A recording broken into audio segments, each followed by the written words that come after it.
Sarah was relaxing on her front porch at the edge of the woods when she noticed a bobcat approaching. The animal came surprisingly close, sniffing her hand. The home security camera later showed her frozen in her chair, mouth wide in shock as the bobcat leaned in and placed a paw on her arm, appearing to beg for help. The animal was gaunt and desperate. It let out a strange, mournful call toward the forest as if asking Sarah to follow. A mournful cry that signaled something was terribly wrong.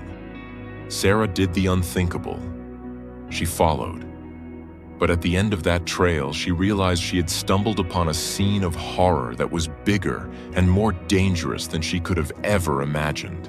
Before we start, hit the like button and make sure to subscribe if you haven't, and hit that notification bell so that you won't miss any new stories.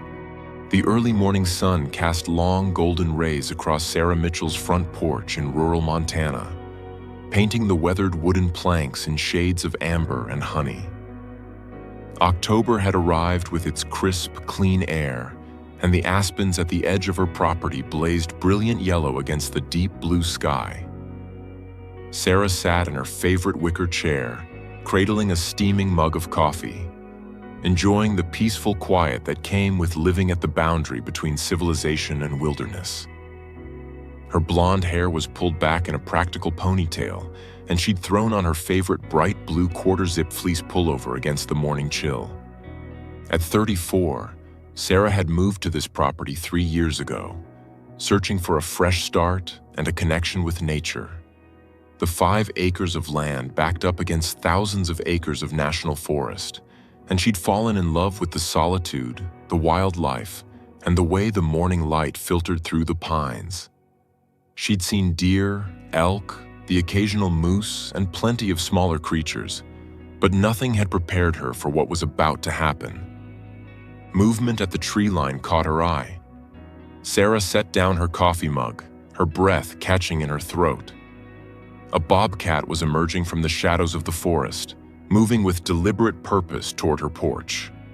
The animal was medium-sized, its tawny coat dappled with darker spots, ear tufts standing alert. But something about its behavior was wrong. Bobcats were notoriously elusive, avoiding human contact at all costs. This one was walking straight toward her house.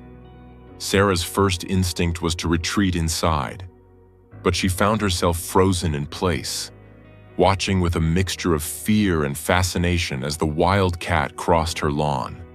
The bobcat's golden eyes were locked on her, and as it climbed the 3 wooden steps to her porch, Sarah could see that its ribs were visible beneath its fur. The animal was thin, almost gaunt, but moved with urgent determination. "Oh my God," Sarah whispered, her hands gripping the arms of her chair.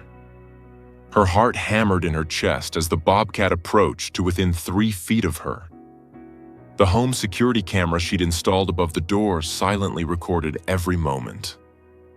The bobcat stopped, sitting back on its haunches. Then, slowly, deliberately, it raised one large paw and placed it gently on Sarah's forearm. The touch was surprisingly soft, the pads of its paw rough but careful.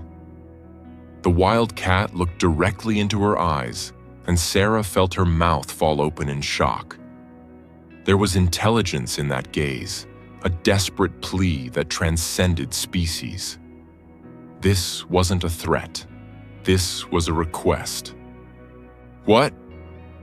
What do you want?" Sarah managed to say, her voice barely above a whisper. The morning seemed to hold its breath around them, even the birds falling silent. The bobcat held her gaze for another long moment, then removed its paw and backed away several steps. It let out a sound Sarah had never heard before. A soft, low vocalization that wasn't quite a growl, not quite a meow. It was plaintive, almost mournful. The bobcat turned its head toward the forest, then back to Sarah, then to the forest again. The message couldn't have been clearer. Follow me. Every rational thought in Sarah's head screamed at her to go inside, lock the door, and call animal control. Following a wild bobcat into the woods was the definition of insanity. But as she looked into those golden eyes again, Sarah felt something shift inside her. This animal needed help. Something was desperately wrong, and somehow, impossibly, it had chosen her. "All right," Sarah said, standing up slowly so as not to startle the cat. "All right, I'll follow you. Just give me a second." She grabbed her cell phone quickly. When she stepped outside, the bobcat was waiting at the edge of the porch and began moving toward the trees. Sarah's heart pounded as she followed the bobcat across her lawn and into the forest. The morning light filtered through the canopy in brilliant shafts, illuminating patches of autumn wildflowers and golden leaves. The air smelled of pine needles and earth. Under any other circumstances, it would have been beautiful. Now it felt surreal, like stepping into a dream where the normal rules didn't apply. The bobcat maintained a distance of about 20 feet ahead, stopping periodically to make sure Sarah was still following. It led her through a stand of ponderosa pines, their bark glowing orange in the morning sun, then down a game trail that wound between massive boulders covered in bright green moss. Sarah's breath came in short gasps, partly from exertion and partly from the adrenaline coursing through her system. After about 15 minutes, Sarah heard the sound of rushing water. They emerged from the trees at the edge of Copper Creek, which ran along the western boundary of the National Forest land. The recent autumn rains had swollen the creek considerably, and the water churned white and fast over the rocks. Sarah's stomach dropped as she saw what the bobcat was approaching. A crude crossing made of weathered planks and half-rotted logs, spanning the 15-foot gap. The bobcat stopped at the near side of the crossing and looked back at Sarah expectantly. The makeshift bridge looked like it had been there for decades, probably built by hunters or ranchers long ago. Several of the planks were missing, and those that remained were slick with moisture and green algae. "You've got to be kidding me," Sarah muttered, but the bobcat was already moving carefully across, its paws finding purchase on the narrow beams with the sure-footedness of a wild creature. It reached the far bank and sat down, watching her. Sarah took a deep breath and approached the crossing. The water below rushed past with hypnotic force. She tested the first plank with her boot. It held. Gripping a rusted cable that served as a crude handrail, she forced herself to step out over the water. The planks groaned under her weight, and halfway across, one of the boards shifted beneath her foot. Sarah gasped, her arms pinwheeling as she caught her balance. The bobcat let out a soft sound. Was it encouraging her? It took what felt like an eternity, but Sarah finally made it to the far bank. Her legs were shaking, and she had to bend over for a moment, hands on her knees, catching her breath. When she looked up, the bobcat was already moving again, heading away from the creek into territory Sarah had never explored before. The forest changed character on this side of the water. The trees grew thicker, older, and the undergrowth became tangled with wild raspberry brambles and fallen logs covered in shelf mushrooms. They crossed what must have once been pasture land. Old fence posts still stood in crooked rows, and the grass grew tall and wild where cattle had once grazed. Sarah could see the outline of what might have been roads or property boundaries, now reclaimed by nature. The bobcat led her deeper into this forgotten landscape. Sarah checked her phone. No signal. They were well beyond the range of the nearest cell tower. A flutter of unease passed through her, but she pushed it down. The cat moved with purpose, occasionally pausing to sniff the air or listen, always ensuring Sarah could keep up. The sun climbed higher, filling the clearing ahead with bright, clear light. And then Sarah saw it. An abandoned barn standing in a large, overgrown field, surrounded by the skeletal remains of what had once been a substantial property. Weathered livestock tags hung from rusty nails on fence posts. Lengths of old rope, brittle with age, lay half-buried in leaves. Rusted tools, a pitchfork, shovels, what looked like animal control poles, were scattered around like artifacts from another era. The barn itself was massive, its red paint long since faded to a ghostly pink-gray. The doors hung at crooked angles, the boards bowed and weather-beaten. Rusted livestock pens were visible through gaps in the walls. But what made Sarah's blood run cold was the sound coming from inside. Faint movements, scraping, and something that sounded like a low, distressed cry. The bobcat approached the barn entrance and paused, looking back at Sarah one more time. Then it slipped through the gap in the doors and disappeared into the shadows within. Sarah's hand trembled as she reached for the barn door. The hinges screamed in protest as she pulled it wider, and daylight spilled into the interior, revealing a scene that made her heart sink straight to her stomach.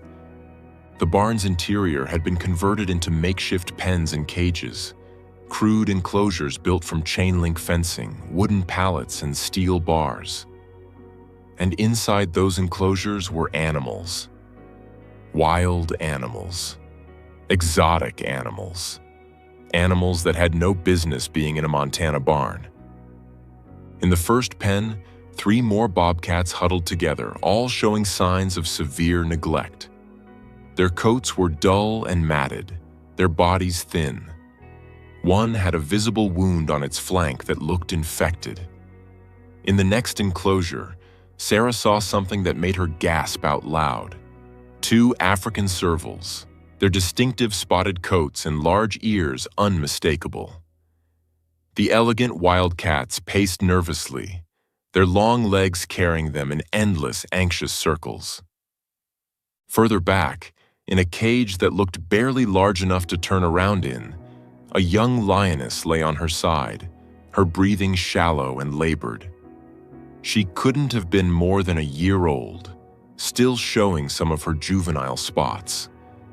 Her golden eyes tracked Sarah's movement with a mixture of fear and what looked like desperate hope.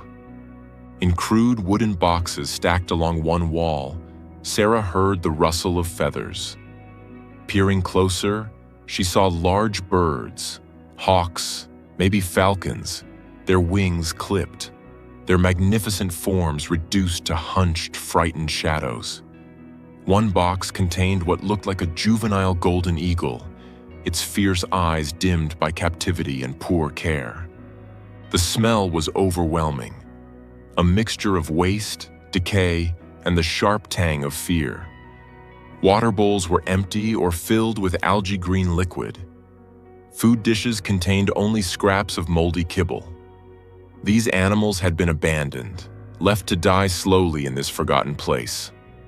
The bobcat that had led her here moved through the barn with heartbreaking purpose, stopping at certain pens and making soft, mournful sounds. It paused longest at an empty cage in the corner, sniffing the bars, and Sarah understood with sudden, painful clarity. This bobcat had been imprisoned here too.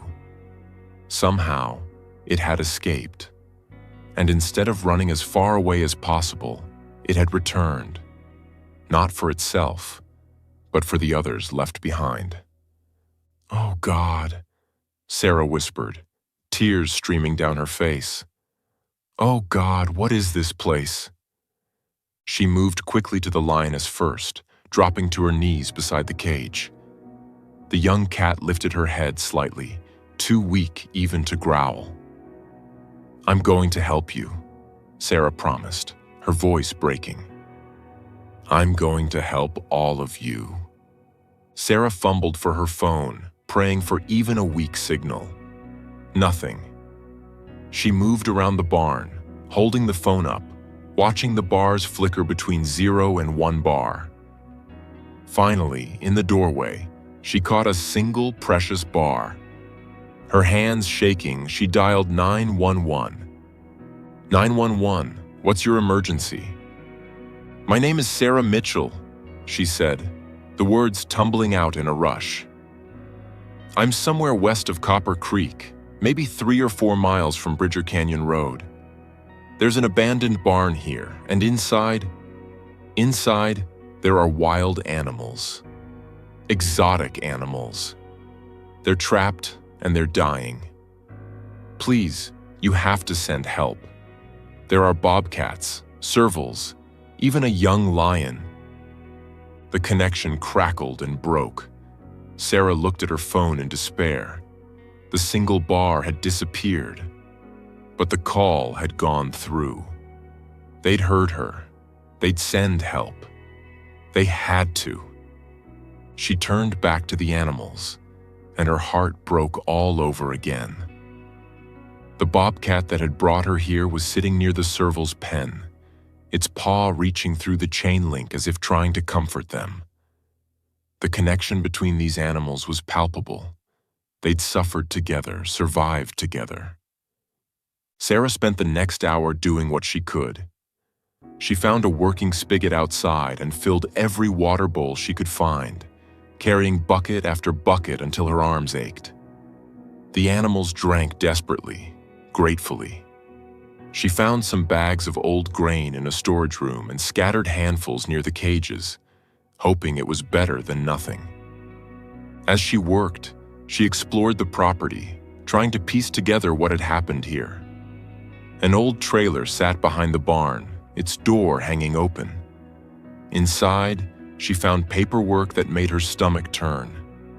Shipping manifests for exotic animals, correspondence with illegal wildlife dealers, even photos of what appeared to be canned hunting operations where people paid to shoot captive exotic animals in enclosed spaces. This hadn't been a legitimate sanctuary or research facility. This had been a criminal operation. Wildlife trafficking, illegal breeding, and worse. Someone had been making money off the suffering of these magnificent creatures. And when the operation had gone wrong or the operators had fled, they'd simply abandoned their inventory to die. The sound of engines approaching made Sarah's heart leap. She rushed outside to see a convoy of vehicles bumping across the overgrown field. County sheriff trucks, Montana Fish, Wildlife and Parks vehicles, and 2 animal rescue vans from a regional wildlife rehabilitation center. "Back here!" Sarah shouted, waving her arms. "They're in the barn." The next several hours passed in a blur of organized chaos. Sheriff's deputies secured the scene and began documenting everything for evidence. Wildlife officers assessed the animals, their faces grim as they cataloged the extent of the neglect. Veterinarians from the rescue center began the delicate process of sedating and transporting the most critical cases. Dr. Amanda Foster, the lead veterinarian, approached Sarah as she watched the young lioness being carefully loaded into a transport crate. "You saved these animals' lives," Dr. Foster said quietly. "Another day or two, and we would have been looking at multiple fatalities." "I didn't do anything," Sarah said, wiping her eyes. "It was the bobcat, the one that brought me here. Have you seen it?" Dr. Foster shook her head. "Several of the cats scattered when we arrived, but I promise you we'll keep watch for it. If it was held here and needs medical attention, we'll do everything we can." As the sun began to set, casting the old property in warm golden light, the last of the animals were loaded for transport. Sheriff Tom Bradshaw approached Sarah with a notebook. "I'm going to need a full statement, Ms. Mitchell, but I want you to know, what you did here today is remarkable. We've been looking for this operation for over a year. We knew there was illegal wildlife trafficking happening in this region, but we could never pin down a location." "What will happen to them?" Sarah asked, nodding toward the rescue vehicles. "The animals, I mean." The ones that can be treated and rehabilitated will go to accredited sanctuaries, Sheriff Bradshaw explained. The native species, the bobcats, the eagles, if they can survive, will work toward eventual release. The exotics, like the servals and the lion, they'll need permanent sanctuary placement. They can't be released here, obviously. And whoever did this? The sheriff's face hardened. We've got enough evidence in that trailer to build multiple federal cases. Wildlife trafficking, animal cruelty, operating without permits, possibly even money laundering. We'll find them, and they'll pay for what they did. As Sarah was finally driven back home in a wildlife officer's truck, there was no way she was crossing that makeshift bridge again in the dark. She looked back at the old barn one last time. In the shadow of the tree line, she thought she saw a familiar silhouette. A bobcat, sitting and watching as the rescue operation concluded. Then it turned and melted back into the forest, free and wild, its mission accomplished. The story of Sarah's experience spread like wildfire through Montana and beyond. Local news picked it up first, then regional outlets, and finally national media. Woman follows wild bobcat to rescue dozens of trafficked animals, read the headlines. The security camera footage from her porch, showing the bobcat placing its paw on her arm in that heartbreaking plea, went viral, viewed millions of times across social media platforms. Public outrage over the discovered trafficking operation was immediate and intense. Wildlife advocacy groups used the case to push for stronger enforcement of existing laws and the passage of new regulations governing the exotic animal trade. Politicians who had previously been lukewarm on wildlife protection issues suddenly found themselves facing angry constituents demanding action. The investigation led by Sheriff Bradshaw and federal agents uncovered a much larger network than anyone had anticipated. The abandoned Montana barn was just one node in an interstate trafficking operation that stretched across multiple states.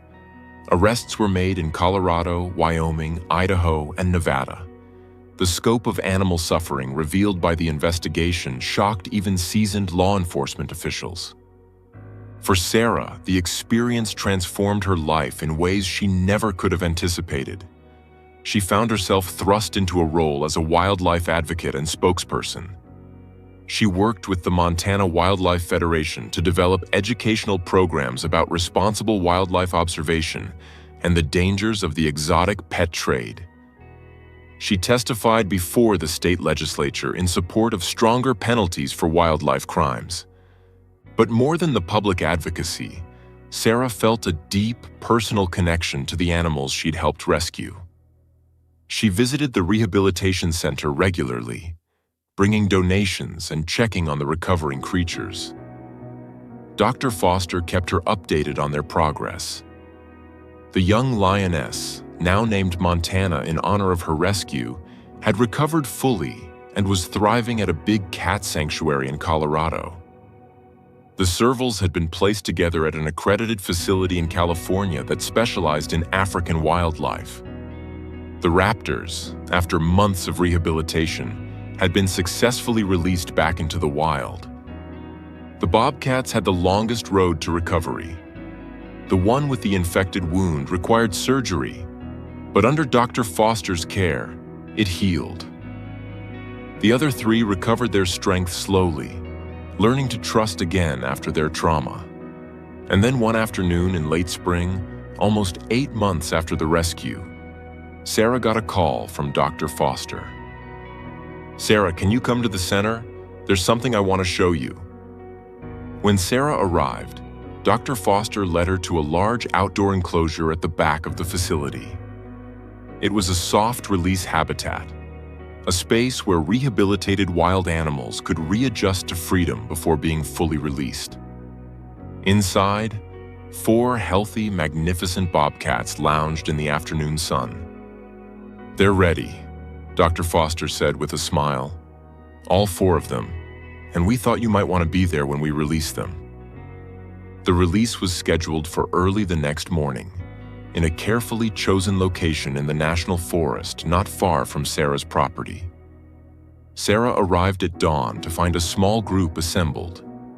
Dr. Foster and her team, representatives from fish, wildlife, and parks, and a few reporters covering the positive conclusion to the rescue story. The 4 transport crates were carried into a small clearing. On Dr. Foster's signal, the doors were opened simultaneously. For a long moment, nothing happened. Then, one by one, the bobcats emerged. They sniffed the air, their ears swiveling to catch the sounds of the forest. Their coats gleamed with health, their bodies filled out and strong. 3 of them took off immediately, bounding into the underbrush with the joy of animals reclaiming their birthright.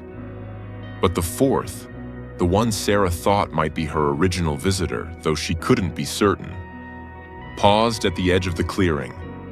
It turned back and looked directly at Sarah. In that moment, Sarah felt the same strange, powerful connection she'd experienced on her porch so many months ago. The bobcat held her gaze, and Sarah could swear she saw recognition there, and something that might have been gratitude. Then it turned and disappeared into the forest, free at last. Tears rolled down Sarah's cheeks as she watched the space where it had vanished. Dr. Foster put a gentle hand on her shoulder. "You gave them their lives back," she said quietly. "All of them." In the months and years that followed, Sarah often hiked the trails near her home, always hoping for a glimpse of her bobcat. Sometimes, in the early morning light, she'd see tracks in the soft earth near her porch, or catch a flash of tawny fur in the shadows at the edge of her property. She liked to think it was checking on her, the way she'd checked on all the rescued animals. The experience had changed Sarah in profound ways. She'd learned that compassion could bridge even the wildest divides, that trust could exist between species, and that sometimes the most important thing we can do is simply listen, even when the one asking for help can't speak our language. She'd also learned that she was braver than she'd ever imagined. Following that bobcat into the unknown had required a leap of faith that might have seemed impossible before. But she'd taken that leap, and in doing so, had saved lives and helped dismantle a cruel criminal enterprise. On quiet evenings, Sarah would sit on her porch in her wicker chair, just as she had that fateful October morning. The aspens would glow in the setting sun, painting the world in shades of gold and amber. And sometimes, in those peaceful moments, she'd feel a presence at the edge of the woods, a reminder that the wild was always watching, always present, and that the bonds formed through compassion and courage could transcend the boundaries between civilization and wilderness.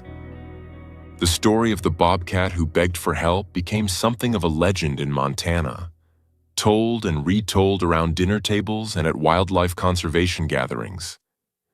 It served as a powerful reminder of the capacity for empathy in the animal kingdom and the responsibility humans bore to protect and respect the wild creatures that shared their world. For Sarah Mitchell, it was simply the day her life gained a deeper purpose. The day she learned that sometimes the most extraordinary moments begin with a single brave decision to trust in something larger than ourselves.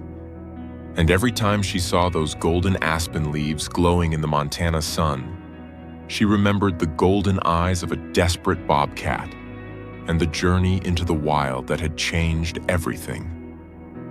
The warm light of late afternoon filled her porch as Sarah smiled, setting down her coffee mug and closing her eyes, feeling the peace that came from knowing she'd answered a call for help when it mattered most. And somewhere in the vast forest beyond her property line, a bobcat moved through dappled sunlight, free and wild, carrying with it the knowledge that sometimes, against all odds, humans and wild animals could understand each other perfectly.